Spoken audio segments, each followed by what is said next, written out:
So if you would turn to Joshua chapter 1.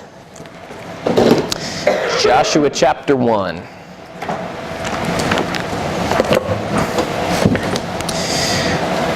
So in this case, Joshua is in that middle ground, kind of between the ending of something and the beginning of something else. They've been for 40 years, the Israelites, who are the people of God, promised by Him, chosen by Him, and given a land many, many years before this, and they are finally now about to reach that land. But there's been 40 years of them just wandering around because of some choices that they made, wandering around in the desert, being taken care of by God. There's manna, which is just this bread that He gives them.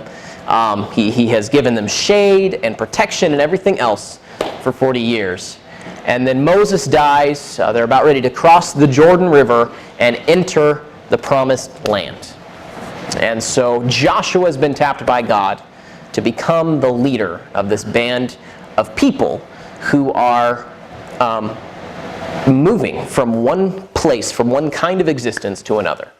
And you know, we talk about how great it must have been amazing to finally be getting close to this promised land, finally to know after, you know, the entire other generation, your parents and everyone has passed away, that finally there is, the promise is going to be fulfilled. That's exciting. But at the same time, anything that you've been doing for 40 years, you get kind of used to doing it, right? Any life you've been doing for 40 years, you've been living that long enough that it would feel like normal life.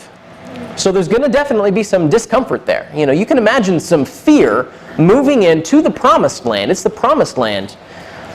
But think of everything that goes into that. All the uncertainty that would have gone into that. And especially, we're going to see here for Joshua, who's not only, he's becoming the leader of Israel, appointed by God to lead them into the promised land, but he's also filling the shoes of Moses, who in the Old Testament is considered the greatest prophet in the Old Testament, bar none. The Old Testament says that no prophet came close to Moses in his ability, you know, in his closeness to God, and in all of that. Moses was this great figure. And so Joshua is called to fill those shoes.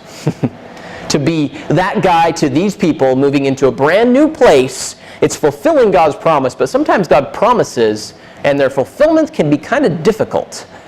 And so Joshua clearly is a little uncertain about this whole thing.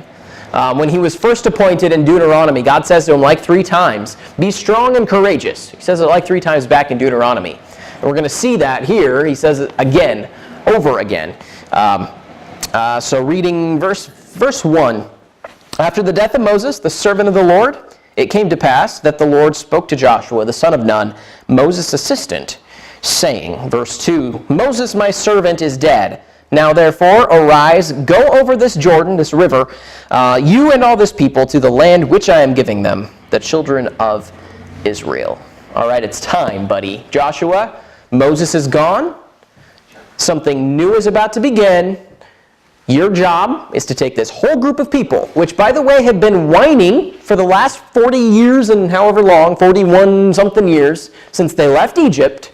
They've been whining and divided and grumbling and everything else. Now you need to take them, enter into the land of Egypt, or not the land of Egypt, the promised land, the land of Canaan.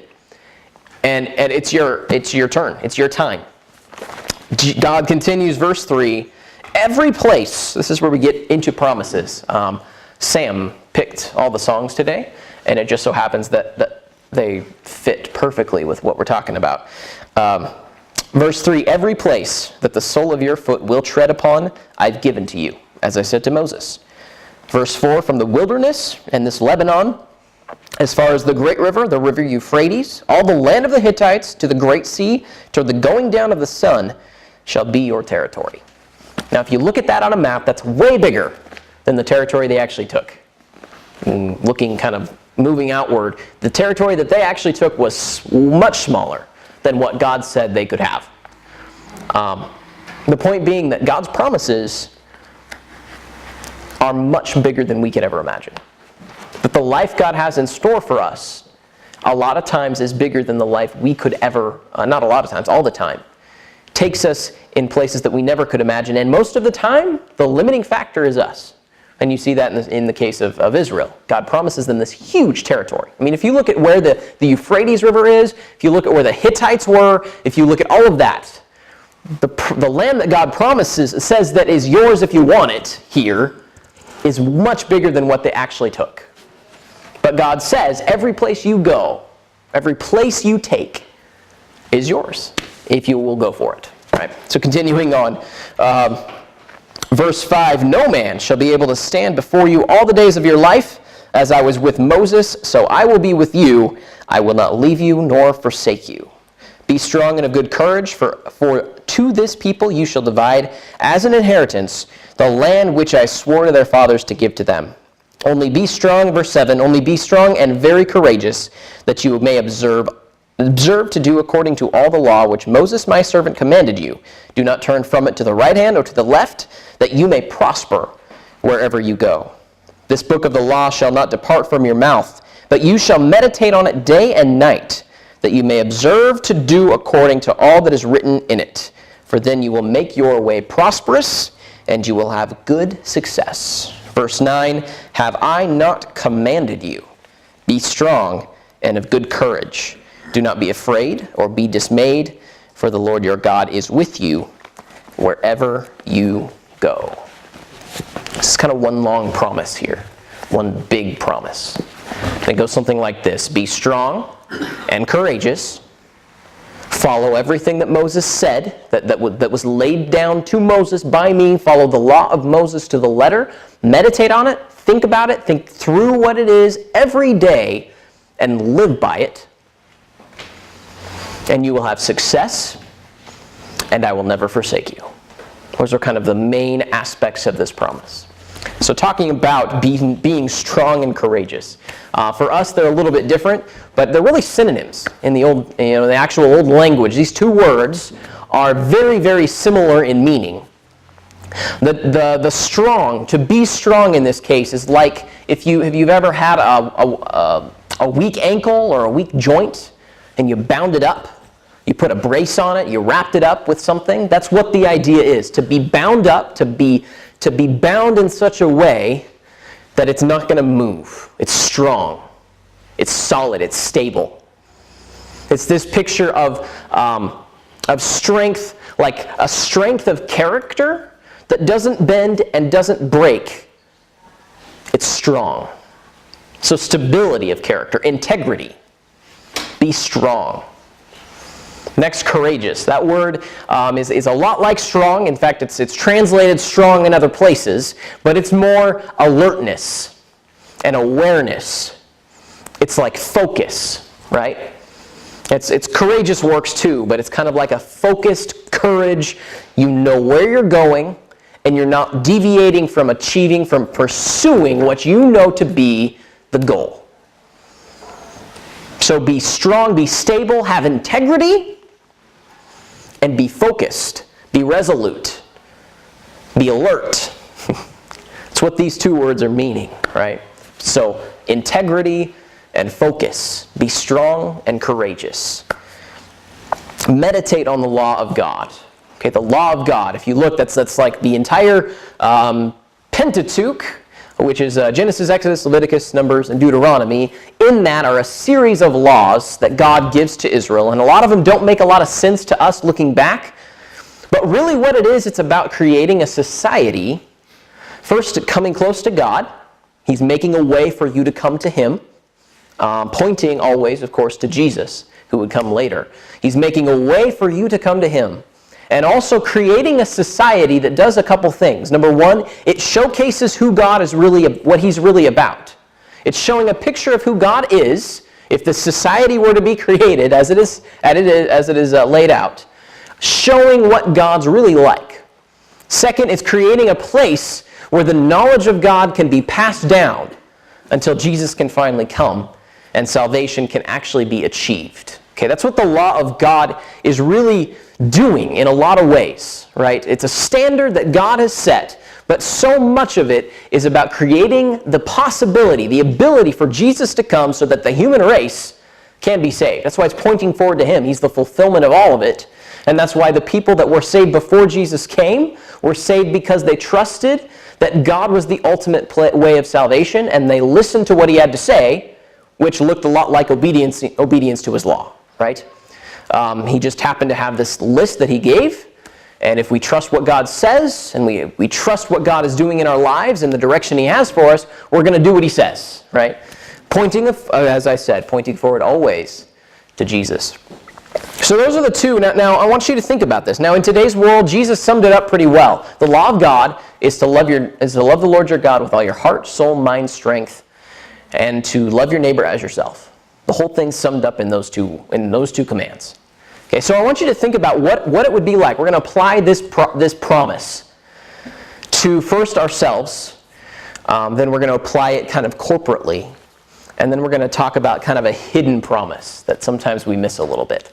So first we want to apply it to ourselves. Imagine what your year would look like if you lived with integrity, if your character, who you were, was strong and bound up so that it wasn't going to break, it wasn't going to bend by every little trend and wind and everything else that comes along. If you had that kind of integrity and strength, if you were focused and resolute about the task and the goal that God had given you, so that you didn't deviate, you weren't distracted easily, and you focused on making sure that you were heading toward that goal no matter what got in your path.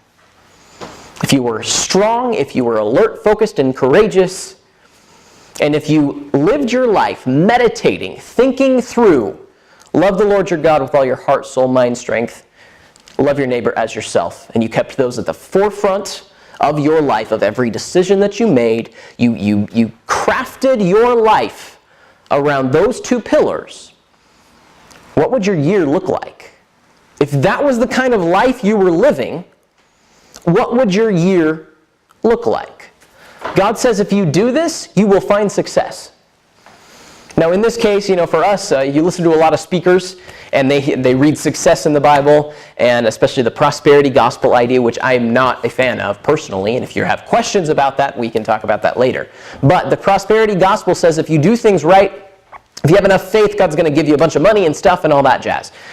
There's no question that good people in the Bible were rich. Good people that followed God became rich, but there were also good people that followed God who were not rich. Okay? Success in the Bible is not simply material. This word for success happens a few different times. Happens here, where it talks about achieving the goal that God had given them to conquer the promised land. It happens when David goes out to do what Saul had asked him to do. And then those are the two main places where it happens. The interesting thing is that success in this word for success is closely related to the word for wisdom. Success and wisdom are connected. It's almost like this sense of, it's like not success in a full bank account, but success in the richness of experience and the ability to be the person that other people would come to for advice. That's if you think about that kind of success. That's how those are some of the nuances. It's not just a full bank account. It's not just material wealth. It's a success that's holistic. It's more about, not about earning the money you want, but about becoming the kind of person that God has called you to be. So he says, if you do these things, you will have success. Now maybe your goal this year is to get a bigger bank account. I don't know, if you have whatever resolution you might have. Maybe that might not happen, I don't know. But whatever your goal is, if you went after that goal with strength, with alertness and resoluteness and courage, and keeping in mind the law of God, which is love the Lord your God and love your neighbor as yourself, if you did that, whatever your goal would be, would you not become a more successful person by this definition? Would you not have a better marriage? Because you're keeping God at the forefront, keeping Him as the standard of all good things, and loving your spouse as you love yourself, so that you invest in them, but you never place them on a pedestal they can't handle, because God's on that pedestal, wouldn't you have a better marriage? Wouldn't you have better friendships? Wouldn't you, if that kind of discipline, that kind of focus on where God is leading you, wouldn't you manage your finances better? And at the end of the year, maybe you look back and you realize, for example, your bank account is not as full as you would like it to be, but I guarantee you're going to be a better person. You're going to be the kind of person that other people would want to be, that other people would want to ask advice of, and you will have been more successful. So much of that promise, when you just think about what it's really saying, it's one of the more difficult promises in the Bible. I think we like the promises where we just say, I'm just going to sit here and say, I want such and such, and God's going to give me such and such. And maybe He will. I'm not saying, that's between you and God. But this promise is a lot deeper and a lot more about, live your life a certain way, and barring tragedies and all of those things which can happen, your life is going to be better because of it. So this year, the application of this promise, whatever your resolution might be, claim this. Be strong, be courageous, keep your eyes on God and on loving your neighbor, and pursue whatever God has in your path, doing those things. And something amazing is going to happen. That's the way, to me, to pursue New Year's resolutions. And this verse says that God will be with you. And the rest of the Bible says, I will never forsake you. There's places in the New Testament. We're going to talk about that more here in just a bit. But God says He's going to be with you on those journeys. He's going to be with you on that path toward success, toward the life of wisdom, toward a life of accomplishment in the best sense. Not accomplishment in a flashy, shallow sense, but accomplishment of spirit and of depth, the kind of person that people want to be, as I said. So the second thing, so that's a bit of an application for this promise to us as people, as individuals. But then there's a corporate idea here, because this promise is about God's people moving into a place, setting up a community that shows the picture of who God is accurately and makes a way for salvation ultimately. Okay, it's about creating a place. Because if you look at Israel, and if you look at the maps of the old world, Israel, where God placed His people in Canaan, the promised land, was right on one of the main trade routes. So it's kind of like LeGrand in a way, where we're smack dab on the freeway. That's kind of how it was, except this trade route was the only way to get from somewhere like Babylon, which was a major city, to Egypt, which was essentially a superpower at this time. The only way to do that would be to go around and up, because there's a big desert. You'd go up around and you'd go through Israel. So Israel is this perfect hub for people traveling through. And God's goal here, I believe, was to say, I'm going to set up a place where people can see who I am, and then people traveling through that can say, something's different about these people.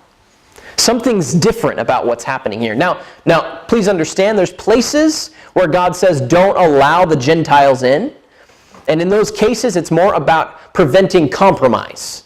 It's about keeping the false following after other gods in an abominable way, preventing compromise. But God was all about welcoming in genuine, honest searchers. Uriah the Hittite is mentioned as a great man of God, essentially. He's a man of honor, and he's clearly part of the community of Israel. Ruth is a Gentile. Rahab was a Gentile. There were Gentiles, people not born into Israel, that came to a knowledge of God. And I believe that that's a major part of what God's trying to establish here with Israel. Along with, of course, pointing forward to Jesus. Making a place where Jesus could be born, could die, so that the entire world might experience salvation. So what you have is a community showcasing who God is and making it possible for salvation to happen. That's what we're doing here. That's what the church is about. And that's what Grand Reach is about. So if you look at what that promise is saying, and you apply it to this group of people here, he's saying, every place that the sole of your foot will tread, I have given to you. From no man, nothing, but no man shall be able to stand before you all the days of your life. As I was with Moses, so I will be with you. I will not forsake you. And it continues. He's promised Joshua that anywhere he goes, wherever he is led, is his. That he can find victory in every place that he steps. Why? Because he's establishing the kingdom of God. He's establishing a place for the people of God. He's expanding the ability for God's name to be glorified, to be proclaimed. So if we are doing that here, as a group of people, as Grand Reach, if that is our goal, and I believe it is, then 2018 is going to be a killer year. 2018 has the potential for astounding events, for amazing things to happen. I believe 2018, now if you're not familiar with the story, I think most of us here are, but if you're not familiar with where we began, if you think about a year ago now, this did not exist. Grand Reach as a group did not exist. There were people that came together and loved each other and prayed for each other and studied and all of that. But this place, what we are doing right now, did not exist a year from now. A year ago. And it does now. There's a building that we are part of. Now, obviously, we are more than a building as a group of people. But a building allows us to do amazing things, like reach kids, have children's ministries. It's happening right now. It allows us to have a place where we might come and plan community services and try new kinds of ministry. And so while we are still discovering things about what God is leading us to as a group of people, I believe Grand Reach in 2018 is going to grow. Not because of our egos, right? Not because we want to just see numbers, but because what we are doing here is about showcasing a true picture of who God is and making salvation possible for people who haven't experienced it yet. And when you've done that, God is going to make a way for you because what you're doing is right in line with what He's trying to accomplish. So I see growth. I see doubling of everything that we are doing right now. Doubling our community services, outreaches. Doubling the number of people that are involved in those outreaches. Doubling the number of kids that come every week to our kids, to our children's ministries. Doubling in such a way that we have to have 2 classes. Doubling the number of people that are in this room every week. And doubling the number of people that are bought in to making the joy of the gospel tangible, which is the reason why we are doing this. Number of people bought in to that. Meaning doubling the amount of time that the people are willing to invest, doubling the amount of finances that they're willing to invest, the number of talents that we have to use for the glory of God, so that people in this place can see the face of God more clearly and can experience salvation and what that looks like. That's the corporate application. That's the group. That's the people of God experiencing God's promises being fulfilled. The Bible says that in Jesus, every answer is yes. In Jesus. And so we can claim that, and I do. 2018 is going to see growth in this place for the glory of God. Yeah. Finally, the next, as we continue, the last and I would say the hidden message of this. If we talked about living in 2018, the resolutions that we have, and the problem with resolutions is that they're really great for the first little while, right? We all have, I want to get skinny, I want to manage my time better, manage my money better, and for like 2 weeks you do really good.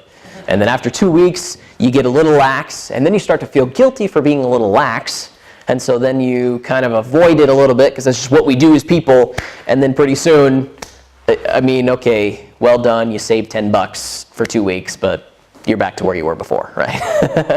Well done, you worked out at the gym for like 2 weeks, but you're back to where you were before. We have a very, very difficult time. Most people, now some people are out of the ordinary, but the vast majority of us do not find that kind of resolution in ourselves. So we can talk about going after our goals with strength of character, with alertness and courage and focus. We can talk about living our lives, surrounding our lives, organizing our lives around the law of God, loving Him with everything, and loving our neighbor as ourselves. We can talk about all of that.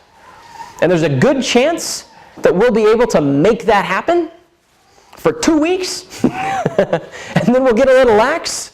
And just like every other kind of resolution, after 2 weeks for most of us, we're going to find some guilt there. We're going to feel a little weird, like, I don't know if I want to do that. I have other things to do. I'm so tired. Whatever it is. And pretty soon we're going to be back where we were before. Because that's how we work. I've seen it in my own life. You've probably seen it in your life. So the hidden promise in this story is found in a couple places. The first place it's found is in Joshua's name. The name of Joshua literally means salvation is of the Lord. Amen. That's the name. That's what Joshua's name means. So as Joshua's moving into the promised land, conquering, doing amazing things, ultimately, his very name is saying, yes, great things are happening, but ultimately, it's because God is making them happen. Amen. Ultimately, that salvation, ultimately achieving the kind of success, the true kind of success that we want to achieve is only found in God. Because let's face it, if we were to end this year doing all of those things, if we did make it, if we made it through the year, basically living the kind of life that little promise requires, even that kind of success is limited. You're a better person, a little bit, but you still have your flaws. And when something bad happens, you're going to find those flaws expounded. You're going to find those flaws blown up in your face, because that's how life works. Everything we can think of is limited. Even the promised land. They go into the promised land, it's this great big deal, but they get there and they are a mess. After 40 years of depending on God, they get to the promised land, and about 30 years later, they start to fall away from God. So no matter where it is, even fulfilled promises only go so far. Even fulfilled promises are limited. And again, we find a hidden promise in Joshua. See, the name Joshua, about several centuries later, another person was born that was named Joshua. And Joshua in Greek is Jesus. Jesus in Hebrew is Joshua. His name means salvation of the Lord, which is kind of cool. And just as Joshua, I want to read this to you. Think about this. Arise. Let's see.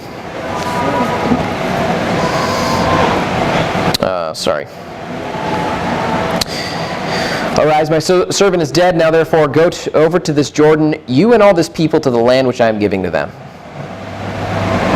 Centuries later, another person named Joshua was born, who was chosen by God to take his people into a new kind of promised land.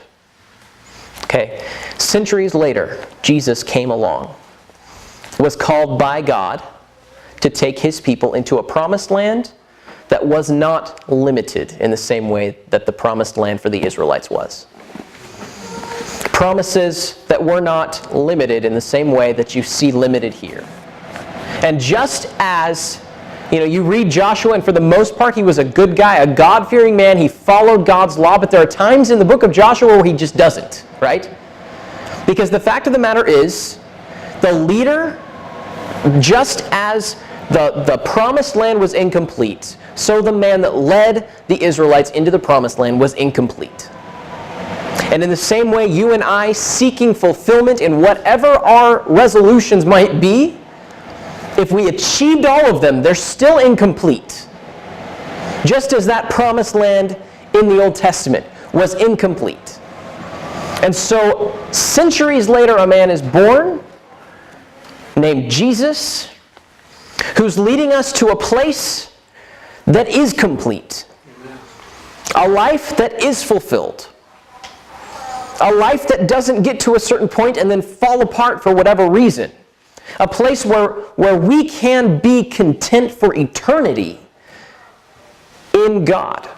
And just as it took Joshua following God's law, living a life that God had called him to live, to lead his people in, it took Jesus living a life of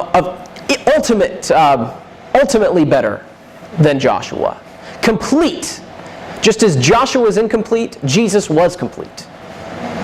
Just as the promised land was incomplete, so the salvation and the fulfillment that we experience in Jesus is complete.